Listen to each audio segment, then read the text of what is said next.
Starting off in this location, you have your expansion tank and pressure cap. On the cap, you have information telling you what pressure the system operates under. You also have in this location one of your air conditioning sensors, and to the right of that you have your dust cover for your low pressure air conditioning recharge point. Looking at the back of your off-side headlight module, you have your electrical connector to control and power that headlight. You also have your service adjustment to adjust headlight aim, and you also have your information sticker. Moving down to this location, you have your other dust cover for your other air conditioning recharge point. Below your holder that holds your low pressure and high pressure air conditioning refrigerant pipes, you have your offside chassis rail. Chassis rails are structural members used as a mounting location for your front and rear subframes, and they're also used, in this case, to mount two of your free engine mounts. This is your offside engine mount. With the camera in this location, you have your alternator pulley. You also have your alternator case, your cooling holes and stator windings for the alternator. You also have in this location your tensioner pulley, your air conditioning compressor pulley, and you also have your crankshaft auxiliary belt pulley. The crankshaft auxiliary belt pulley is responsible for driving your auxiliary belt system. Moving up to this location, you have quite a few different components here. For example, you have your fuel rail pressure sensor, your electrical connector for your throttle body electronics, your throttle body electronics itself, your map sensor that also incorporates your intake manifold temperature sensor, one of your intake manifold runners, and your camshaft cover and cylinder head. Moving the camera up to this location, you have your solenoid control valve for your variable valve timing system for the inlet camshaft. Moving the camera to the offside rear of the engine compartment, you have underneath my hand, you have the vehicle identification number. Just to the offside of my hand, you have your offside bonnet hinge. Located just ahead of my hand in the car, you have a piece of foam. This foam is responsible for preventing contact with the strut and the offside wing. This gas strut and another one on the other side are used to hold up the bonnet. Right next to my thumb, you have a piece of rubber that is part of your system that prevents water from going into the engine compartment from the scuttle panel. On the scuttle panel, you have one of your wiper arms and one of your washer jets. This rubber seal is part of your system that prevents water from going into the engine compartment from the scuttle panel.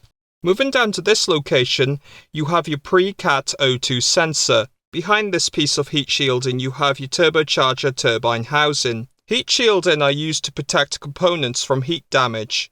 You also have heat shielding that covers your catalytic converter. Moving the camera to this location, you can see your master cylinder. Moving more to the left, you have your electrical connector for the sensor that tells the driver if the brake fluid level is running low in the reservoir tank. This is your brake fluid reservoir, and above that you have the cap. Moving even more to the left, you have two fuel pipes. Now this electrical connector here is connected to your sensor that tells the driver that your coolant level in the expansion tank is running low. This pipe here is one of your air conditioning refrigerant pipes.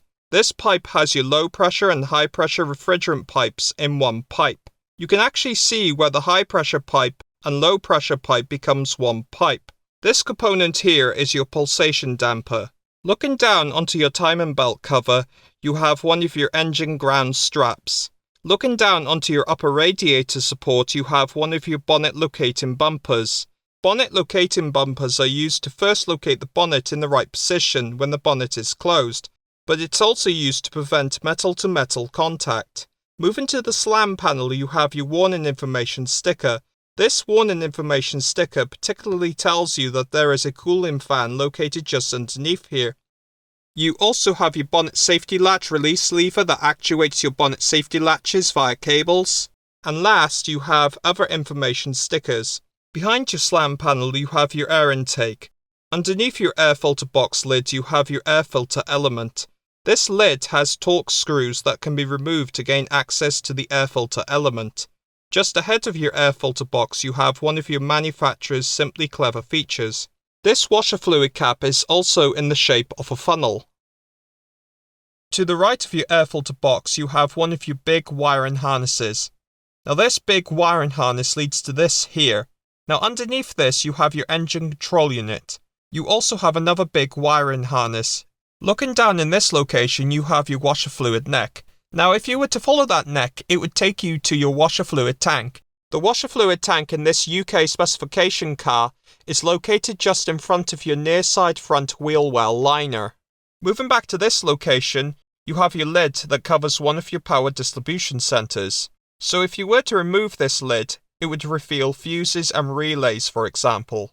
Moving the camera to this location, you have your 12-volt battery. The 12-volt battery in this car has a grab handle. This grab handle allows service personnel to remove the battery from the car. You also have your negative post, your battery monitoring sensor, and a cover here that covers your positive post. Now this cover here is used to prevent accidental short circuits. The 12-volt battery in this car sits on a battery tray. The 12-volt battery in this car is also covered by a heat blanket. Behind the 12-volt battery you have your main ground cable for the 12-volt battery.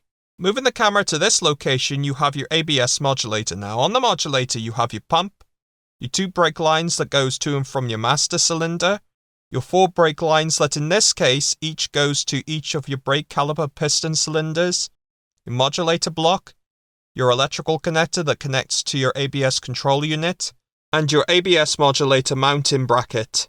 You also have in this location your near side steering rack, track rod boot, one of your anti-roll bar bushes, your subframe, and your pipe that is part of your clutch control circuit. Located underneath your battery tray, you have your near side engine mount bracket. Moving the camera to this location, you can see one of your mounting locations where the front subframe attaches to the near side chassis rail.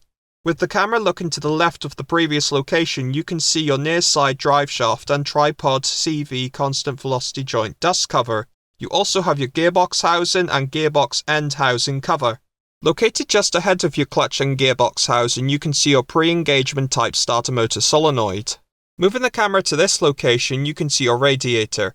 You also have your cooling fan and cooling fan motor. This sensor here is one of your coolant sensors. This sensor connects to one of your radiator pipes. Underneath that radiator pipe, you have your aerodynamic shield. The reason why this manufacturer has used an air-to-water intercooler is to improve throttle response.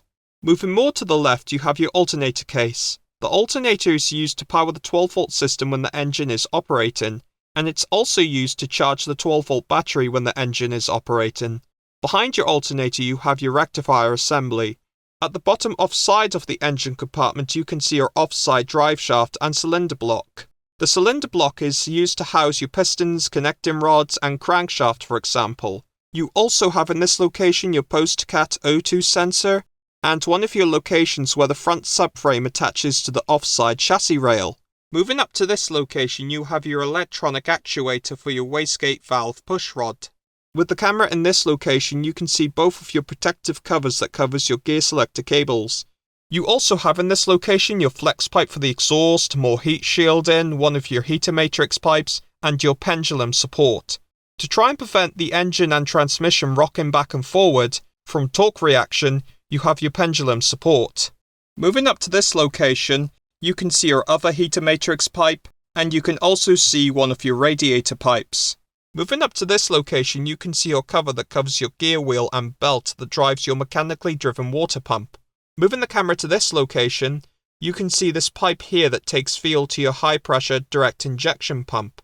You can also see this pipe here that's part of your EVAP system, and this pipe here as well, which is also part of the same system. You also have in this location your pipe here that takes air from your air filter box to your turbocharger compressor housing inlet, your high pressure fuel pipe that takes fuel to your fuel rail, and one of your turbocharger coolant pipes.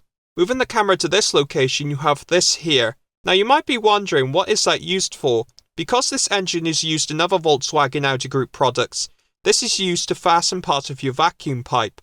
In my next video, I'll show you this vacuum pipe on another car. Moving to the center of the engine compartment, you have your engine cover. You also got your dipstick and oil filler cap. Moving the camera to this location, you can see your camshaft cover. Moving over to this location, you can see your exhaust variable valve timing system control valve solenoid. You also have in this location your electrical connector for your exhaust cam position sensor, one of your grounds, and 2 of the 4 actuators for your cylinder deactivation system.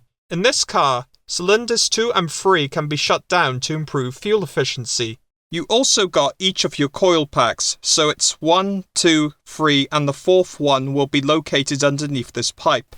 You also have this pipe here that's part of your positive crankcase ventilation system, and this component here. Now this component here is your fine oil separator module. Thank you very much for watching my video, and goodbye.